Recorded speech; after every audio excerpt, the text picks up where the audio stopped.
So hello PD educationers, welcome to PD education channel. तो last video में हमने discuss किया दो इम्पॉर्टेंट कैरेक्टर्स के बारे में नॉवल के, जो थे ग्रिफिन और थॉमस मार्वल। तो आज हम डिस्कस करेंगे थर्ड कैरेक्टर जो है मिसेस हॉल के बारे में। ऑल्दो ये पूरी स्टोरी में ज़्यादा इम्पॉर्टेंट कैरेक्टर नहीं है, बट वेरी बिगनिंग जो इसका इनिशियल स्टेट होता है नॉवल का, तो उसमें बहुत ही इम्पॉर्टेंट कैरेक्टर की तरह हमारे सामने आती हैं। तो इससे पहले मैंने आपको इम्पॉर्टेंट बात बताई थी आपकी लास्ट वीडियो में कि जब भी आप ये स्टोरीज या फिर कुछ भी लिखना शुरू करो, जैसे आपने इनकी कैरेक्टर्स भी लिखो, तो आप एक ही टेंस चूज करें, या तो प्रेजेंट या पास्ट। आप प्रेजेंट से शुरू करके बीच में पास्ट लाके फिर प्रेजेंट, ऐसे फ्लक्चुएट या स्विच ना करें बीच में। तो बेटर ये है आप एक ही टेंस चूज करें, उसको एंड तक फॉलो करें ताकि ग्रामेटिकल एरर्स ना हो और जो चेकर है, जो एग्जामिनर जो चेक करेगा, उसको गलत ना, अजीब ना लगे। तो वैसे मैं रिकमेंड करूँगी, जैसे मैं आपको बताया, प्लीज़ प्रेजेंट में ही लिखें, क्योंकि प्रेजेंट में टेंस का ज़्यादा चेंज नहीं, जो वर्ब्स हैं वो ज़्यादा चेंज नहीं होती हैं। बट पास्ट में क्या होता है, आपकी सेकेंड वर्ब और सेकेंड फॉर्म और थर्ड फॉर्म भी बदलती है, तो आपको थोड़ा डिफिकल्ट हो सकता है, तो आप प्रेजेंट फॉर्म ही लिखें। तो आइए हम मिसेस हॉल के बारे में डिस्कस करते हैं, इनके कैरेक्टर स्केच के बारे में। मिसेस हॉल का नाम है, पूरा नाम जेनी हॉल।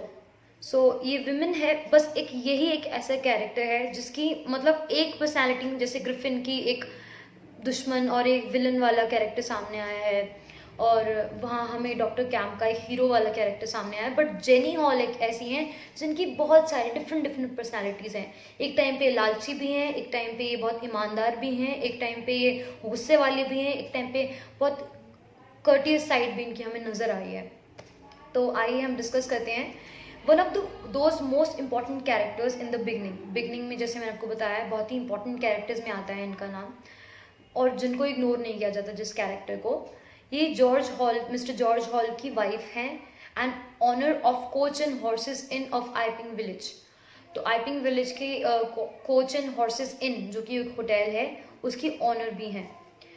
तो फर्स्ट कैरेक्टर है इनका अ ग्रेट बिजनेस वूमन, एक बहुत ही होनहार और एक काबिल बिजनेस वूमन है।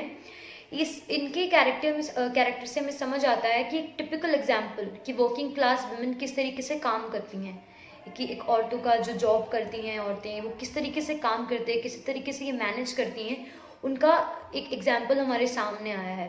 Managing in rural areas, rural एक गरीब एरिया में रहते हुए भी कैसे अपना बिजनेस किस तरीके से वो मैनेज करती हैं, वो हमारे सामने आया है। एस्ट्यूट बिजनेस वूमेन, एस्ट्यूट मतलब क्लेवर और बहुत स्मार्ट, बहुत क्लेवर बिजनेस वूमेन है ये। प्रैक्टिकल लेडी हैं, प्रैक्टिकल चीज़ों पे विश्वास करती हैं, बट ज़रूरी नहीं है। जैसे मैंने आपको बताया कि बहुत सारे डिफरेंट इनके कैरेक्टर पर्सनैलिटी सामने आई हैं, जहाँ पे ये प्रैक्टिकल नज़र आई है कि सच पे बिलीव करती है, जो होगा उसी पे बिलीव करती हैं, बट आगे जाके सुपरस्टिशियस भी नज़र आई हैं कि अंधविश्वास पे भी भरोसा करती हैं। तो मतलब वेरियस पर्सनैलिटीज़ हैं इस लेडी की।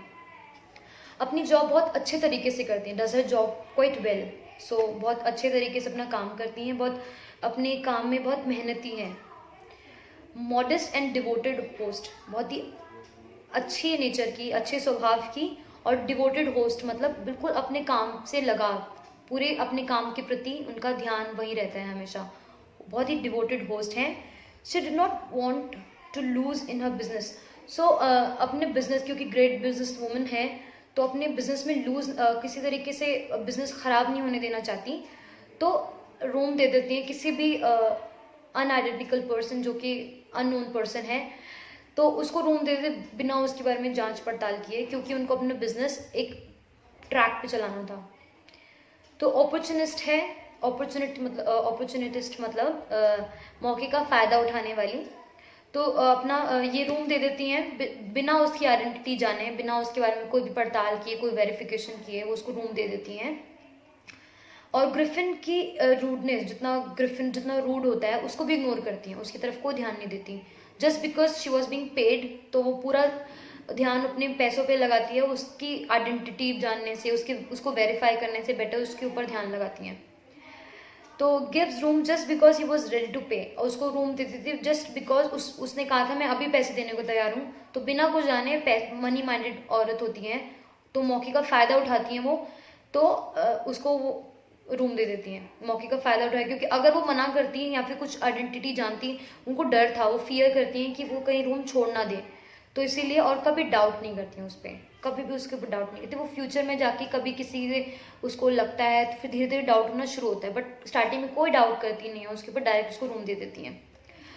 और इवन उसका अपीयरेंस इतना ख़राब होता है, उसका अपीयरेंस बहुत डरावना होता है कि आते जाते लोग भी उसको देख रहे हैं, बट फिर भी उसको अपने पैसों से मतलब है, तो मौके का फ़ायदा बहुत अच्छी तरह से उठाना जानती हैं मिसेस जेनी हॉल। सो डोमिनेटिंग इसका इनका नेक्स्ट कैरेक्टर सामने आता है, बहुत डोमिनेटिंग है, बहुत ज़्यादा portrait as dominating and firm woman, एक बहुत ही कठोर वुमन है और डोमिनेट करती हैं लोगों के ऊपर, हावी हो जाती हैं, बॉसेस ओवर हर हस्बैंड, अपने हस्बैंड पे भी राज चलाती हैं, अपने उनका हस्बैंड भी उनके नीचे दब के रहता है, अपने हस्बैंड को भी डोमिनेट करती हैं वो, तो बिल्कुल भी शर्म नहीं करती अपने हस्बैंड को लेक्चर देने में। तो और आप डोमिनेट यहाँ इस तरीके से भी देख सकते हैं कि जब ग्रिफिन की जो रूडनेस है, जो जिस तरीके से रूड तरीके से बात करता है, जब वो भी एक लिमिट क्रॉस कर देती हैं, तो उसको भी खाना देना, उसको भी जो अदर सर्विसेज प्रोवाइड करती हैं वो भी देना बंद कर देती हैं, जिससे पता चलता है वो कितना डोमिनेट करती हैं लोगों को। तो इनसे उससे उनका डोमिनेटिंग कैरेक्टर सामने आता है। नेक्स्ट इनका कैरेक्टर स्केच है मनी माइंडेड, बहुत ही मनी माइंडेड लेडी हैं, बहुत ही ग्रीडी लालची लेडी हैं, और किसी तरीके से पैसे कमाना जानती हैं कि किस तरीके से इनको पैसे कमाने हैं। तो जैसे ही क्योंकि जो ग्रिफिन है वो मिड विंटर के टाइम पर आया है, जबकि विजिटर्स कम आते हैं होटल में, तो जल्दी से उसके बिजनेस को कोई लॉस ना हो, जिस मौसम में वो आया है वो विजिटर्स नहीं आते, तो वो जल्दी से उसको रूम दे देती हैं बिना उससे कुछ पूछे, क्योंकि वो मनी माइंडेड औरत हैं, ताकि जिस वक्त में कोई नहीं आता उस वक्त में भी वो कुछ कमा सकें, इसलिए। और डरती भी है कि कहीं वो छोड़ ना दे उसकी आइडेंटिटी पूछने पर, तो मनी माइंडेड औरत है। यहाँ से उसका ये पता चलता है कि उसका स्ट्रेंज अपीयरेंस से भी उसे कोई फ़र्क नहीं पड़ता, उसका बिहेवियर से भी कोई फ़र्क नहीं पड़ता, वो जितना रूडनेस से बात करता है वो भी सब वो टैकल कर लेती है उसमें, और कोई अटेंशन नहीं देती उसके अपीयरेंस पे, क्योंकि वो paid, she was being only because she was being paid. So next इनका है एक इंडिपेंडेंट लेडी, जो कि शायद एक अच्छा कैरेक्टर है कि बहुत इंडिपेंडेंट लेडी है और अब केपेबल है अपना डिसीजन खुद लेने के लिए, कि और किसी की असिस्टेंस की उनको ज़रूरत नहीं है, अब इंडिपेंडेंट लेडी हैं तो अपना डिसीजन खुद लेती हैं, not even dependent on her husband for anything, अपने हस्बैंड पर किसी तरीके से डिपेंडेंट नहीं है, जबकि उनका हस्बैंड उनके ऊपर डिपेंडेंट है, तो किसी तरीके से डिपेंडेंट नहीं है। एंड और इनका जो थर्ड है कि हस्बैंड को भी वो सुना देती हैं, जब इनका हस्बैंड जो है ग्रिफिन को ऑब्जेक्ट करता है, ऑब्जेक्शन होता है ग्रिफिन की प्रेजेंस से, तो इवन उसको भी बोलती है कि तुम अपनी नाक मतलब हर चीज़ में पोक करने की ज़रूरत नहीं है। तो मतलब इससे पता चलता है वो कितनी इंडिपेंडेंट लेडी हैं, कि वो अपने हस्बैंड को भी कहते हैं कि तुम्हें हमारे मामले में, मेरे गेस्ट के मामले में इंटरफेयर करने की ज़रूरत नहीं है, उसको भी डांट देती हैं। नेक्स्ट है सस्पिशियस, बहुत शकी ही नेचर है इनका। सेंस टेडी हेनफ्रे, आपने देखा होगा टेडी हेनफ्रे जो क्लॉकमैन है, उसको भी इन्वेस्टिगेट करने के लिए कमरे में भेजती हैं, ताकि उसके बारे में और पता चले, और क्योंकि शकी हैं बहुत। और आपने देखा होगा थेफ्ट कम्स टू नो, जब उनको विकार की जो मिस्टर बंटिंग है, उनके घर पे जब थेफ्ट की, उनके चोरी की जो खबर आती है, जब इनको पता चलता है, तो वो और सस्पिशियस हो जाती हैं, और ज़्यादा शक करने लगती हैं, और जितने भी पेंडिंग बिल्स हैं, जो उनको लगता है कि पेंडिंग बिल्स हैं उसके इनविजिबल मैन के, वो उससे मांगने लग जाती हैं, क्योंकि उसको थोड़ा शक होने लग जाता है कि कहीं इसका कोई कनेक्शन तो नहीं है थेफ्ट के साथ, क्योंकि इतने पैसे ला रहा है, इतनी ज्वेलरी ला रहा है, तो आई थिंक कोई कनेक्शन तो नहीं है इसके पास, कैसे इतना कुछ आ रहा है। तो यहाँ से उनका शक्की का नेचर भी पता चलता है।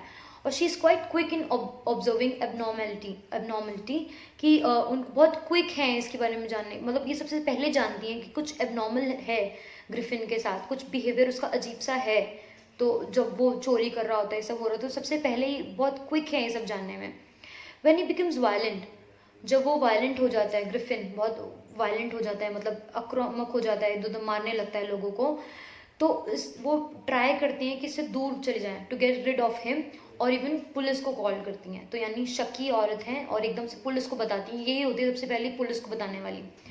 नेक्स्ट इनका कैरेक्टर आता है सिंसियर होस्ट, कि बहुत ही सिंसियर होस्ट हैं, बहुत अच्छी ईमानदार अच्छी होस्ट हैं, quite meticulous with keeping the in, meticulous मतलब बहुत केयरफुल, बहुत ध्यान देती हैं अपने इन पर। अब पूरा इन अच्छे से चल रहा है, अपना होटल ठीक से चल रहा है। इवन मिल्ली को भी, जो इनकी मिल्ली, इनकी जो वो है सर्वेंट है, इनकी मेड है, उसको भी डांट देती है कि अच्छे से चल रहा है सब कुछ, पूरा अच्छे से बंदोबस्त देखती हैं सब ठीक हो रहा है कि नहीं। Provide satisfactory services to customer, customer को अच्छी तरीके, ताकि कस्टमर का सेटिस्फेक्शन सबसे इंपॉर्टेंट है इसके लिए, उनको सेटिस्फैक्ट्री सर्विसेज प्रोवाइड करती है कस्टमर को, ताकि उन्हें किसी भी तरीके की प्रॉब्लम ना हो, और कभी भी किसी तरीके से जो है अपने कस्टमर्स को डिस्टर्ब नहीं करती। आपने देखा होगा कभी वो ग्रिफिन के कमरे में जाती है तो उसको ज़्यादा डिस्टर्ब नहीं करती, उसको जो सर्विसेज प्रोवाइड करनी तो बस वो प्रोवाइड करके उनको दे के, स्नैक्स खाना दे के और वापस निकल आती, कभी ज़्यादा डिस्टर्ब नहीं करती उसे। Never try to know about his personal stuff, कभी भी उसने उसका पर्सनल स्टफ या वो क्या एक्सपेरिमेंट करता है या कुछ करता है, ये कभी जानने की ज़रूरत नहीं समझी, क्योंकि एक सिंसियर होस्ट है, एक अच्छी ईमानदार लेडी है इस तरीके में, नॉट मनी माइंडेड वाले तरीके में ईमानदार, बट अपनी होस्ट, अपने प्रोफेशन को लेके बहुत अच्छी है वो औरत। Did not let any one two disturb the guest, जैसे मैंने आपको बताया कि कितने सारे लोग जो हैं, कभी कोई टेडी हेनफ्रे, कभी फेरेनसाइड, आप देखते रहते हैं, और इवन मिस्टर हॉल भी आपने देखा होगा कि बहुत डिस्टर्ब करने के लिए आते हैं, तो वो, लेकिन तब भी उसे बहुत गुस्सा आता है, उसे बिल्कुल पसंद नहीं है। ऑल्दो टेडी हेनफ्रे को वो खुद भेजती है, बट फिर भी वो नहीं चाहती कि उसकी वो भी तब भेजती है बिकॉज वो उसको लगता है कि थोड़ा शक हो रहा है उसके ऊपर, वो खुद शक वाला फील करती है, तो बट मतलब वो किसी को भी वहाँ नहीं भेजती डिस्टर्ब करने के लिए गेस्ट को, उनकी प्रिवेसी का पूरा ध्यान रखती है। और लास्ट उसका कैरेक्टर है स्ट्रिक्ट लेडी। स्ट्रिक्ट लेडी एक women of ethics and right behaviour, एक अच्छे बिहेवियर की एक विमेन है ये, जो चाहती है कि हर चीज़ अच्छे तरीके से हो, मॉरल तरीके से हो, और अपनी जब could put her foot down if required, तो वो चाहे तो कभी भी अपनी कमर भी कस लेती है, कभी भी जब भी मौका ऐसा मिलता है कि जहाँ पे उसको अपना रौद्र रूप दिखाना है तो वहाँ दिखाती है ये। So when Griffin spoils the walls, आप देखते होंगे एक एक्सपेरिमेंट होता है, वो वॉल और पूरा फ्लोर ख़राब कर देता है ग्रिफिन, तो तब भी उसको डांटती है, पॉइंट आउट करती है, क्योंकि वो नहीं चाहती कि उसका होटल में कुछ खराबी हो, बहुत स्ट्रिक्ट लेडी है, तो उसको सुनाती है और उससे पैसे मांगती है, जो उसने फ्लोर ख़राब किया उसके पैसे कि क्यों किया। Did not like mysterious disappearance. हाँ, तो आपने देखा होगा जब थोड़ा टाइम हो जाता है, जब वो विकार के घर पे चोरी करने जाता है, तो वो अचानक से एक मिस्टीरियस तरीके से डिसअपीयर हो जाता है, जबकि वो डिसअपीयर नहीं होता, वो इनविजिबल है तो उसको नज़र नहीं आता, तो उसको कपड़े पड़े होते हैं, तो उसको वो भी पसंद नहीं आता कि किस तरीके से गेस्ट इस तरह के डिसअपीयर हो सकता है, क्योंकि स्ट्रिक्ट लेडी है तो उसको हर चीज़ ठीक चाहिए, विमेन ऑफ एथिक और राइट बिहेवियर लेडी है वो।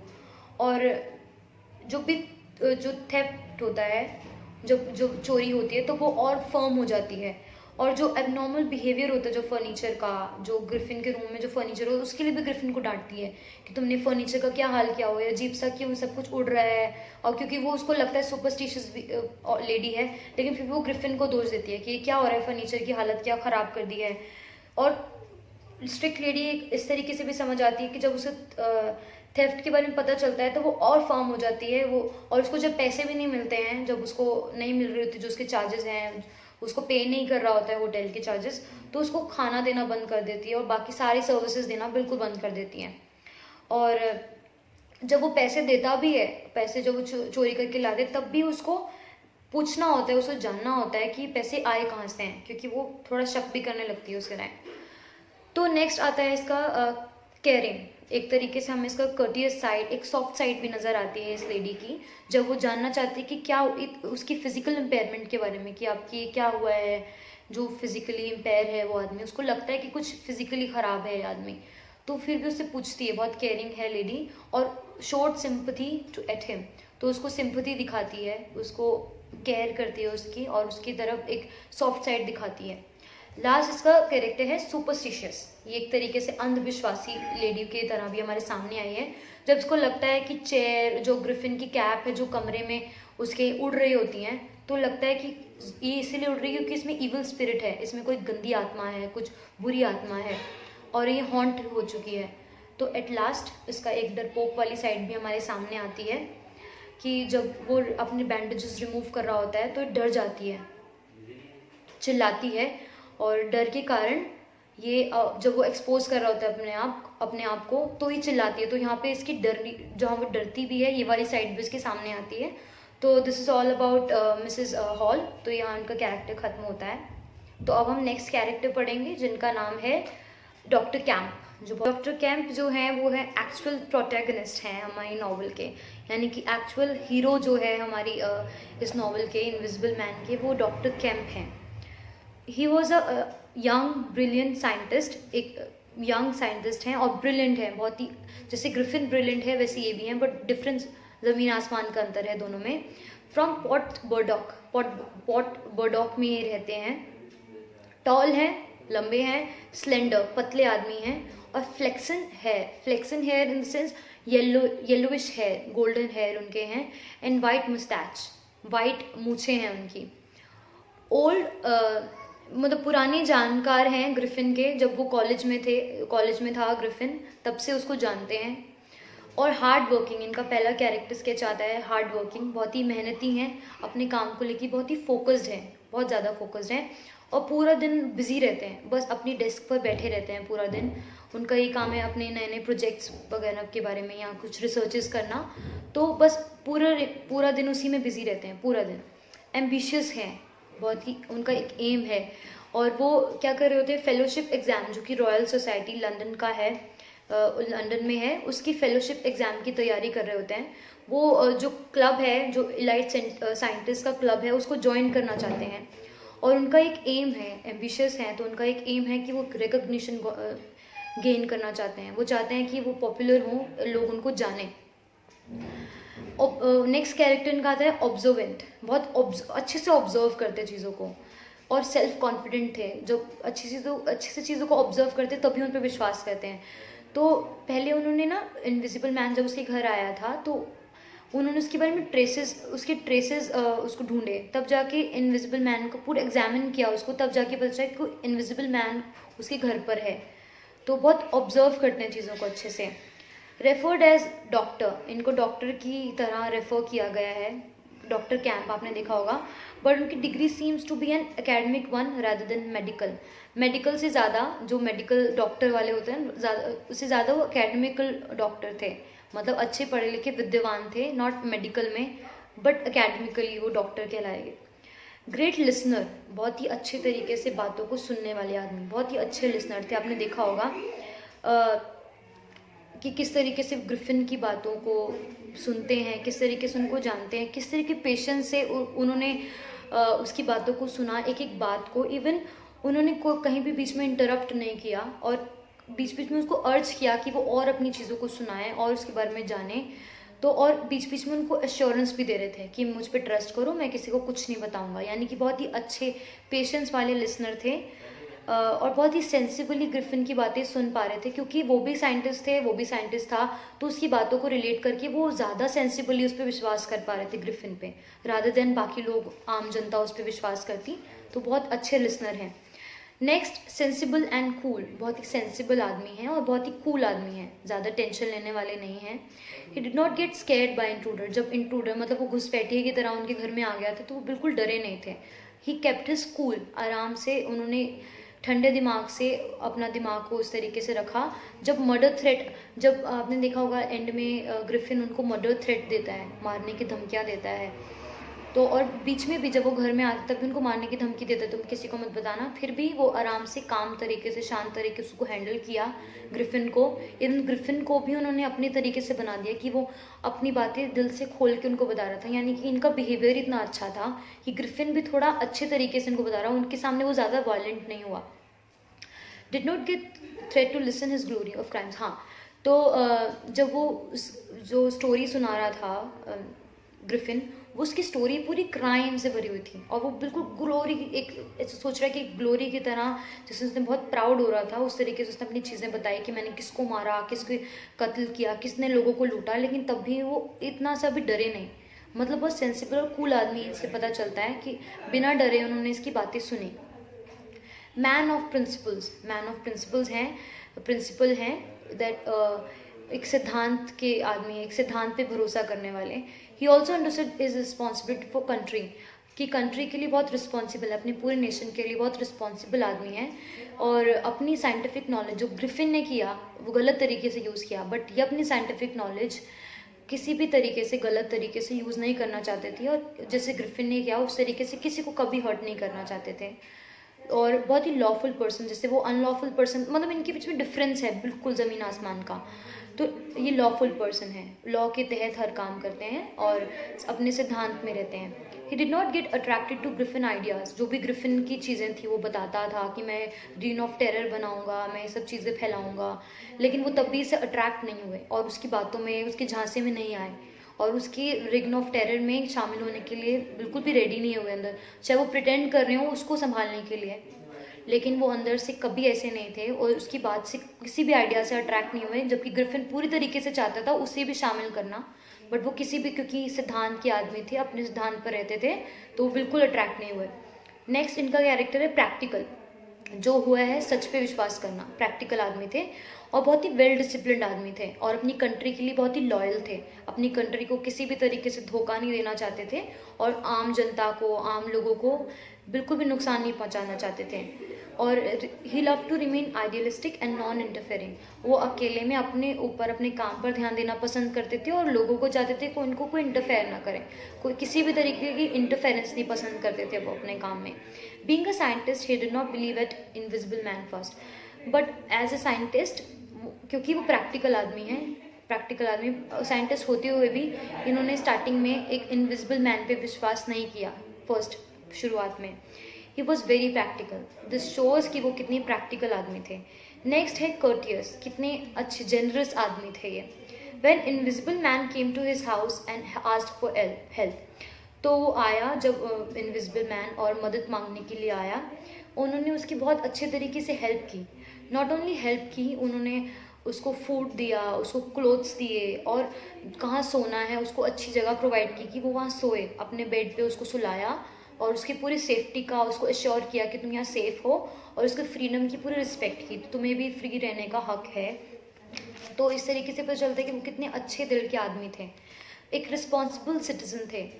नेक्स्ट कैरेक्टर है when he came to know about his evil idea. जब उनको पता चला कि आदमी ग्रिफिन ठीक नहीं है, उसी गलत चीज़ें पता चली, तो उन्होंने क्या किया कि पुलिस को हैंड ओवर करना ठीक समझा कि मैं इसको पुलिस को हैंड ओवर कर दूंगा। ऑल्दो उसको प्रिटेंड कर रहे थे मैं अच्छा हूँ, बट हैंड ओवर करने की समझी। He did not want to let country fall into the trap of wicked Griffin. वो नहीं चाहते थे कि उनकी पूरी कंट्री जो है वो विकेट, मतलब गंदी सोच वाले, गलत सोच वाले ग्रिफिन के हाथों में जाए उसकी पूरी कंट्री।